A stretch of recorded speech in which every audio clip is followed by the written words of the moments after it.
যে সামনে কুরবানি ঈদ, আমরা কিন্তু ব্যবসার জন্য দাঁড়ায় আছি, কিন্তু কোনো গাড়ি কিছু নেই। আমরা কি করবো এখন? আমাদের তো হাকার অবস্থা।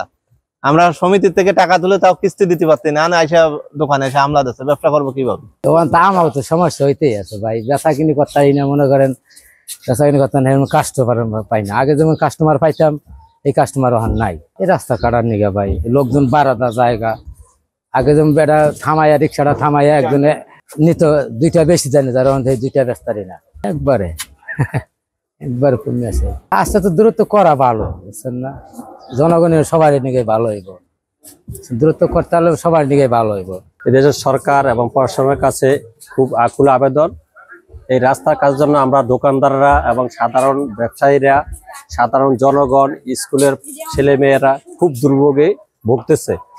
তাই আমরা চাই, সবার দৃষ্টি আকর্ষণ করছি যেন কাজটা দ্রুত সারলে আমরা সাধারণ জনগণ এবং ব্যবসায়ীরা যে ক্ষতিগ্রস্ত, এতে যেন আমরা তাড়াতাড়ি লাভবান হইতে পারি। রাস্তা অনেকদিন থেকেই ভাঙা, সেই জন্য আমাদের বাচ্চা নিয়ে যাওয়া আসা অনেক সমস্যা হয়, মাঝে মাঝে পড়ে যায়। রাস্তা ভাঙা, মানে তাড়াতাড়ি যদি রাস্তাটা ঠিক করা হইতো আমাদের জন্য অনেক সুবিধা হইতো, কারণ বাচ্চা কাচ্চা নিয়ে মানে অনেক রিস্ক হয়ে গেছে।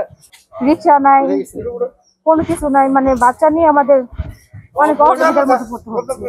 হ্যাঁ, ওনারা যদি একটু দেখতো আর যত সম্ভব তাড়াতাড়ি রাস্তা ঠিক যদি করতো, তাহলে আমাদের জন্য অনেক উপকার হইতো।